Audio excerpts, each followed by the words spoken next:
Labdien! Mans vārds ir Ervīns, un es esmu projekta Tea Paradise vadītājs. Šodien vēlos ar jums aprunāties par ļoti interesantu un saistošu tematu, kas ir atspoguļojās mūsu mājaslapas titulapā, kur dzelteniem lieliem burtiem rakstīts "Kāpēc tēja?". Šodien nedaudz vēlos jums par to tā smalkāk pastāstīt, lai jūs arī varbūt tās, kas pirmo reizi kaut ko tā interesēties par tēju, nedaudz vairāk iegūtu informāciju savā zināšanu krātuvītē.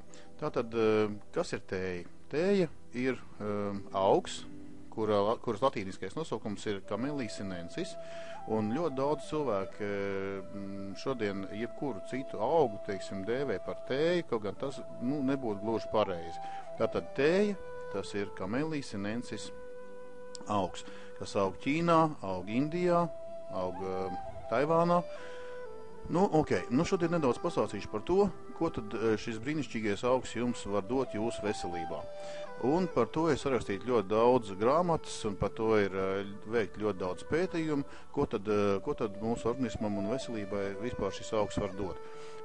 Un viena no manām, teiksim, mīļākajām grāmatām ir Nadīnas Teilors, tad šī sieviete ir diētas ārste, kas sadarbībā ar daudziem citiem mediķiem un zinātņu profesoriem ir apkopojusi dažādu pasaules vadošo laboratoriju pētījumus par to, ko tad mūsu organismam dod tēja.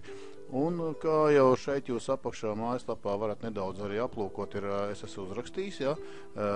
Protams, kad es neesmu rakstījis neko no sevis, tas viss ir rakstīts šajā brīnišķīgajā grāmatā, ir veikt šī uzskaita, ko tad dod mums šī zaļā tēja, ja vispār tēja kopumā.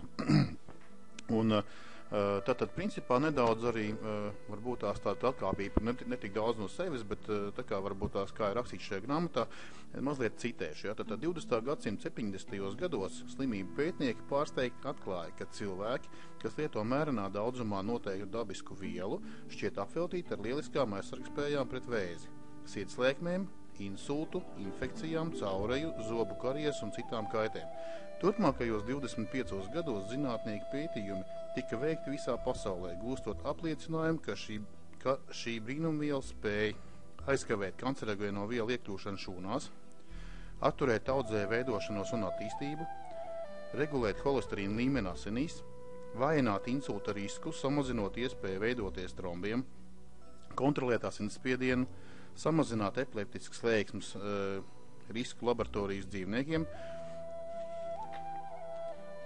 kontrolēt cukuru līmeni asinīs, palīdzēt svara samazināšanā, aizkavējot cietas noārdīšanos, atvairīt vīrusus, sēnītes un pārtikas produktos dzīvojošās bīstamās baktērijas, apkarot baktērijas mutē, kas bojā zobu emali un rada sliktu elpu, palēnināt novecošanos.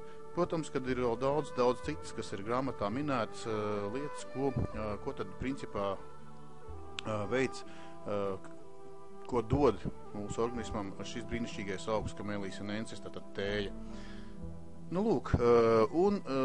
Es domāju, ka ir vērts stipri padomāt par to, kāpēc ir vērts. Es domāju, ka arī šie daži, kurus es tikai minējis, daži punkti, tad asinsspiediena regulācija, ja, tad ļoti daudz cilvēku šodien slimo un sirgst ar tādu problēmu kā sirds un asinsvadu. Ļoti daudziem cilvēkiem šodien ir problēmas ar cukuru līmeni un tā tālāk. Un tad, principā, ja mēs redzam, ka to visu spēja regulēt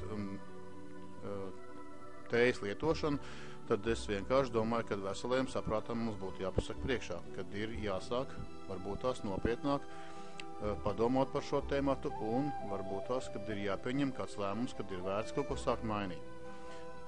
Varbūt tās ir arī daži cilvēki, kas saka tā, bet man negāšo šis dzēriens. No šiem cilvēkiem es no sevis varētu pateikt tikai vienu. Es kādreiz biju viens no tiem, kas ar tā teica. Taču zinu pilnīgi noteikti, kad ir daži iemesli.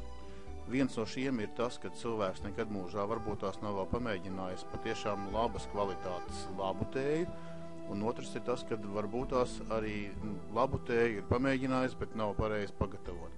Tātad šie divi galvenie aspekti ir ļoti svarīgi šajā garšu un sajūtu, tātad principā pasaulē, dēļ kā veidojās mūsu priekšstats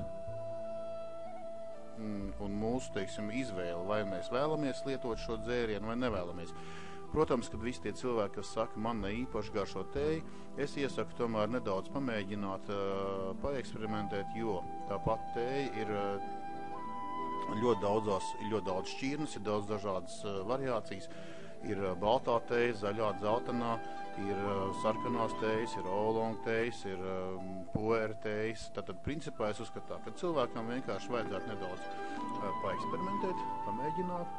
Un es domāju, ka jebkurš var atrast to, kas viņam vislabāk garšo un iet pie sirds.